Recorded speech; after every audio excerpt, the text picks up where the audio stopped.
ناظرین گرامی، ابلیس جس کو شیطان کہا جاتا ہے یہ فرشتہ نہیں تھا بلکہ جن تھا جو آگ سے پیدا ہوا تھا۔ اس کی اصل داستان کچھ اس طرح ہے۔ آج کی اس ویڈیو کے اندر ہم ابلیس کے بارے میں مکمل تفصیل سے بات کریں گے۔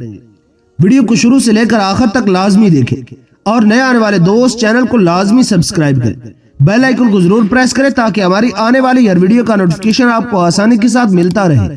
کہ جنات کی ایک بستی تھی جس میں تمام جنات رہا کرتے تھے۔ کسی وجہ سے اللہ رب العزت نے ان فرشتوں سے کہا کہ اس بستی کو تباہ و برباد کر دو۔ اللہ کے حکم سے فرشتوں نے اس بستی کو تباہ و برباد کر دیا، لیکن یہ ایک چھوٹا بچہ تھا جو ہلاکت سے بچ گیا، اور فرشتے اللہ کے حکم سے اس کو اپنے ساتھ آسمانوں کے اوپر لے گئے، اور یہ فرشتوں کے ساتھ ساتھ ملا رہا اور دربار خداوندی میں بہت مقرب اور بڑے بڑے بلند درجات اور مراتب پر سرفراز تھا۔ حضرت کعب رضی اللہ تعالی عنہ کا بیان ہے کہ ابلیس 40,000 سال تک جنت کا خزانچی رہا، اور 80,000 سال تک ملائکہ کا ساتھی رہا، اور 20,000 سال تک ملائکہ کو واز سناتا رہا، اور 30,000 سال تک مقربین کا سردار رہا، 1,000 سال تک روحانیین کا سردار رہا، اور 14,000 سال تک عرش کا طواف کرتا رہا۔ پہلے آسمان میں اس کا نام عابد تھا، اور دوسرے آسمان میں اس کا نام زاہد تھا، تیسرے آسمان میں اس کو عارف کے نام سے جانا جاتا تھا، اور چوتھے آسمان میں وہ ولی تھا، اور پانچویں آسمان میں تقی، اور چھٹے آسمان میں خازن، اور ساتویں آسمان میں عزازیل تھا، اور لوح محفوظ میں اس کا نام ابلیس لکھا تھا، اور یہ اپنے انجام سے غافل ہوا اور خاتمے سے باخبر تھا۔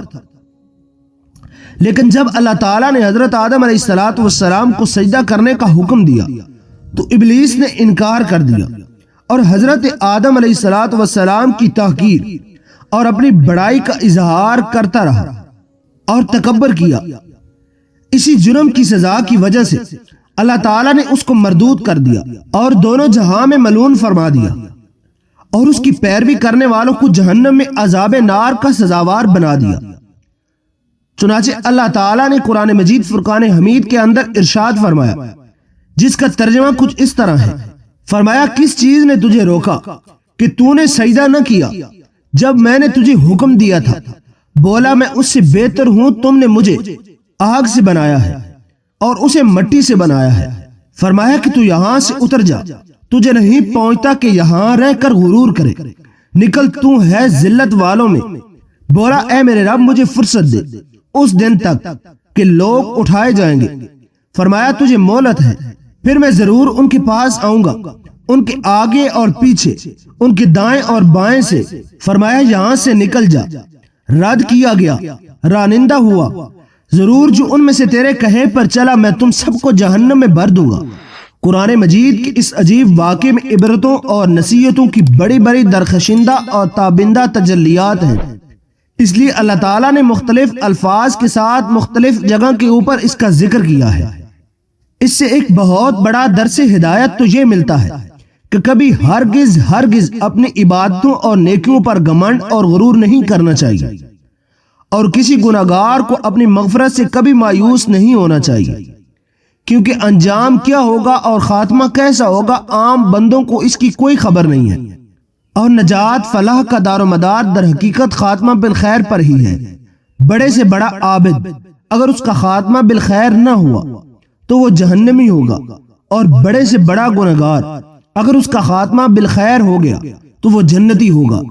اور دیکھ لو ابلیس کتنا بڑا عبادت گزار اور کس قدر مقرب تھا، اور کیسے کیسے مراتب اور درجات کے شرف سے سرفراز تھا، مگر انجام کیا ہوا کہ اس کی ساری عبادتیں ختم ہو گئیں اور دونوں جہاں میں ملعون ہو گیا اور عذاب جہنم کا حقدار بن گیا، کیونکہ اس کو اپنی عبادتوں اور بلندی درجات پر غرور اور تکبر ہو گیا تھا، مگر وہ اپنے انجام اور خاتمے سے بالکل باخبر تھا۔